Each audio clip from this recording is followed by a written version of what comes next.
Hey, what's going on, everybody? Thanks for tuning in for another tutorial. This time we're going to be looking at the iRacing truck series at Bristol Motor Speedway at night.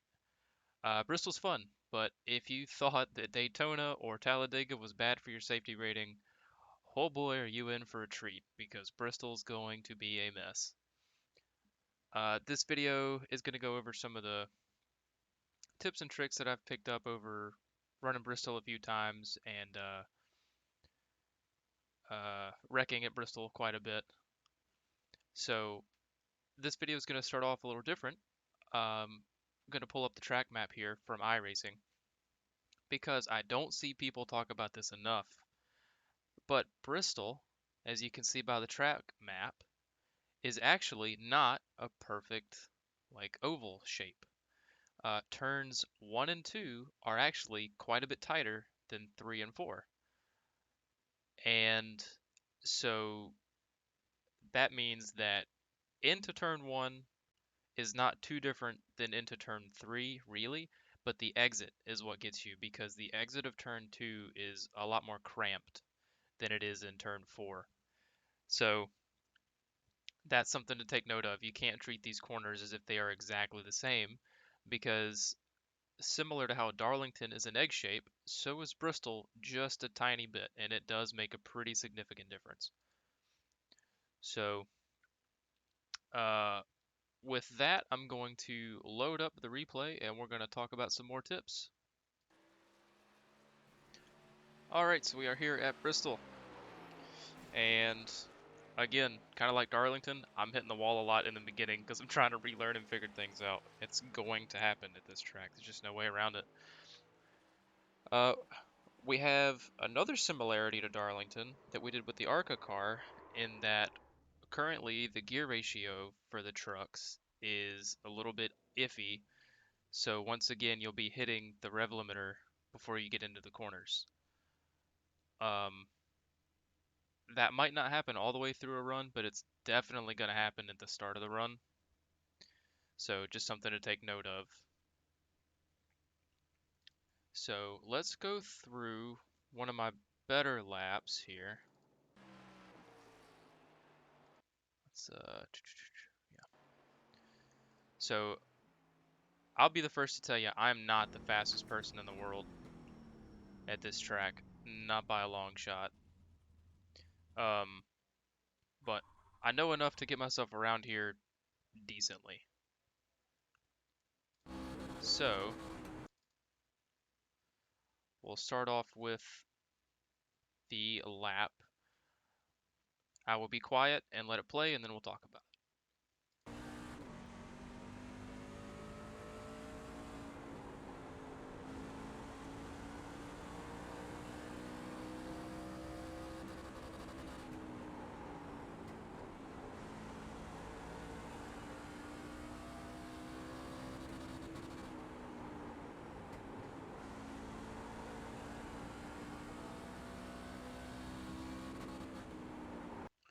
All right, that is your quick, less than 15-second lap at Bristol. It's a really fun track, but everything here seems to happen at just light speed, so you really got to be on it. So, uh, take note of actually starting your lap. So, you go into the corner, and it feels a little weird. Let's see if we can get like a good view on it. Yeah. You want to turn down, you want to be way up in the top of the track here, and you want to turn it down so that you come off of the corner almost with this Food City sign, but you're making this front stretch as long as you can so you can carry as much speed as possible coming out of the corner.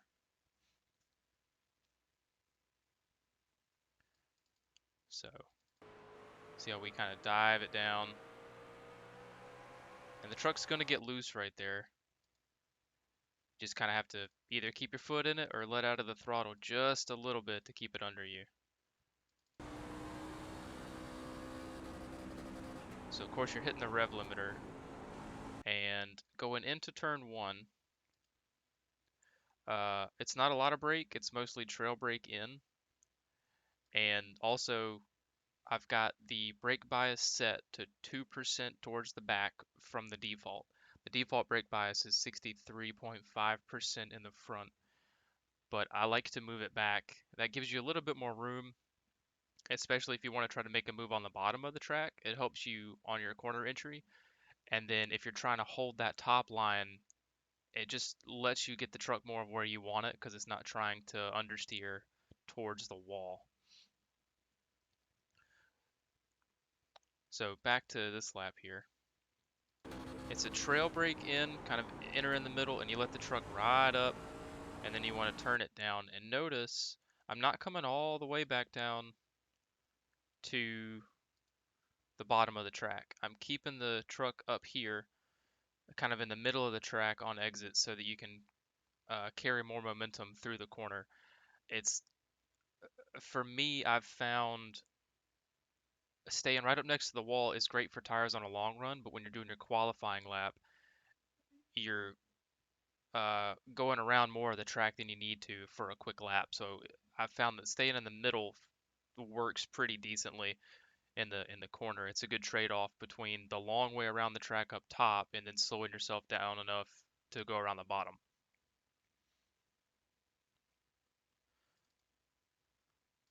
So, so this is turns 1 and 2, the tighter set of corners. And then similar story here, you can carry just a little bit more speed into this corner and drive your way out.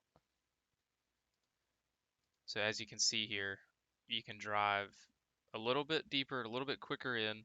Once again, I'm kind of holding the truck in the middle and letting it ride out here. So I'm sure there's going to be people that are quicker, but this is kind of going over some of the general mistakes that I see people make here at this track.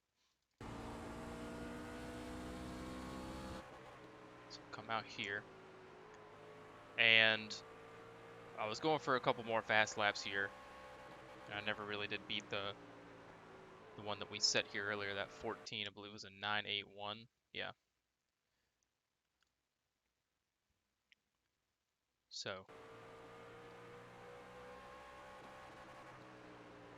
let's see. So top line is a lot better, it seems like, for saving tires, especially if you can get into the corner right and have enough rear brake into the truck. And you'll notice here, so this corner, I'm kind of diamonding the corner a little bit. So we're entering and letting the truck ride up towards the wall, and then when the truck rotates, we're getting back on the throttle and driving it out. And as you can tell, right before it rotates, we're not immediately 100% throttle. We're feeling it out, trying to get in some maintenance throttle just to keep speed up before we're able to get fully back to the gas. Because one of the things here is that we'll skip to lap 61 here. Um, One of the things you can do here is if you get back to the gas too soon, you're going to eat the wall right here. This is an example of not letting the truck rotate before you get real heavy back onto the throttle. So you picked it up way before the apex and you drove it into the wall. That's really, really common. So you just a little bit more patience with the throttle, maybe half throttle through some of the corner, and then you can really get into it. And same thing with this corner here. If you don't let the truck rotate through and you're trying to pass somebody and you get real heavy down on the throttle, it can get loose on the way out. So that's another example of picking the throttle up too soon. So once again, we tried to take the bottom line. What I was trying to show here is a lot of the time drivers who try to make a pass down low like this, instead of riding up next to the wall, they try to make a pass real low and they get antsy with the throttle. So they think they got it clear, they nail it, and they just drive themselves up into the wall. Definitely, definitely avoid doing that.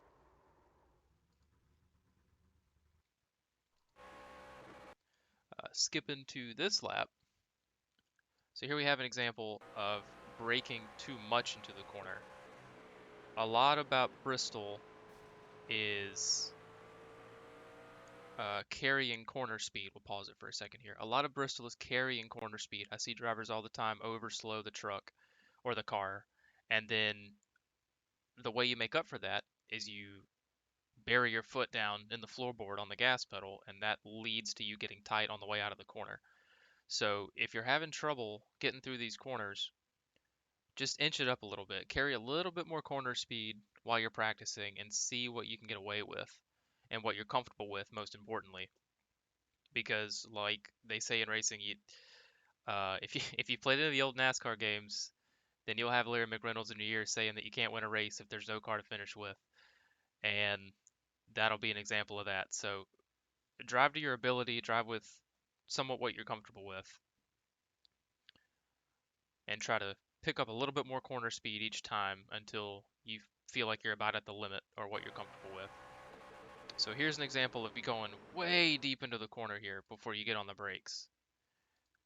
And what that leads to is number one, the truck's already wanting to go straight. You're on the brakes in the wrong part of the corner, and so the momentum of the truck wants to carry it straight. The tires are trying to fight that and they're trying to corner. But the problem is now you're asking the tires to both corner to their maximum potential and slow down to their maximum potential, and they can only do so much. So they can only do one of those at a time really, really well. And in this case, you're asking the tires to do both very well, and that's just not going to happen. You're going to go over the grip limit of the tire, and you're going to kind of slide the front tires through the track, and that's going to make it a lot harder over a long run to point the truck to where you want it. It's such a common mistake to see.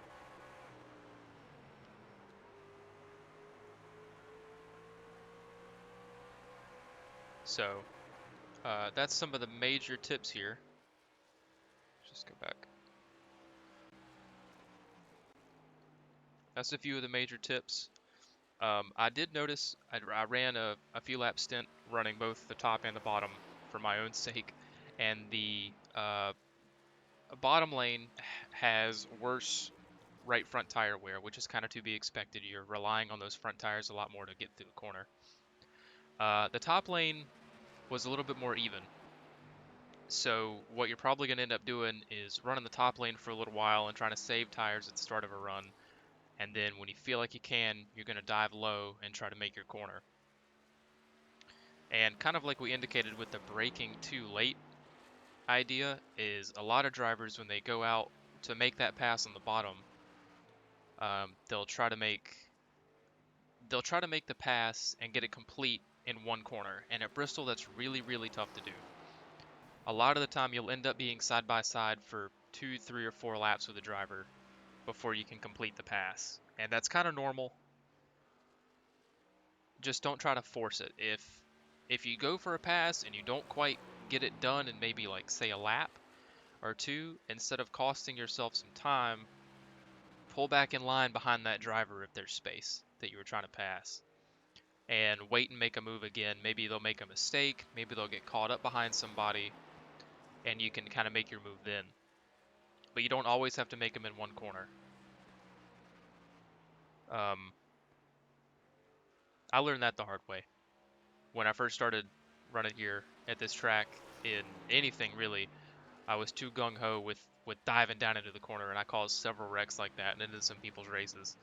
So don't be like me. Be better than me. Um, so keep that in mind. And if a driver does try to make a pass on you on the low side, a lot of the time you can fend them off on the top side because coming off of the corner, if you're running the top, you'll be able to carry more momentum out, and it's going to be tough for them to complete the pass. So they might decide after a couple of laps to drop back in line, and instead of attacking for so long. If you spend your whole race attacking and trying to gain positions really quickly, you're going to wear your truck out. Um, However, we do have 2 sets of tires for this race. So iRacing introduced their limited tire sets, so we have 2 sets of tires for this season instead of like the 1 set that we had last season. So you might see drivers be more aggressive throughout a race and not be so concerned with saving tires. I can guarantee you that most Bristol races that you're in are going to be wreck fests. They're going to be full of cautions. If you get a good race, it's not. I will be surprised, and also pleasantly surprised. But so you got to find this middle ground between being aggressive to make passes and saving your tires. As for how many laps should you stay out before you take tires and things like that, that really depends on the race. It depends on how many laps was the run, were drivers pulling away from you. Do you feel like there's going to be more cautions? Because if you feel like maybe everybody that's going to wreck has wrecked, then that might influence your decision, on whether you want to take tires because you know you can make it up and you'll have enough green flag laps to make up that time versus maybe just wait it out because you know there's going to be another caution. Why take your tires now? Hang on to them. So that's most of what I got for Bristol. Thanks again for tuning in. Thank you for watching. And I hope you learned some more tricks for the track. And I hope to see you in the next video. Take care.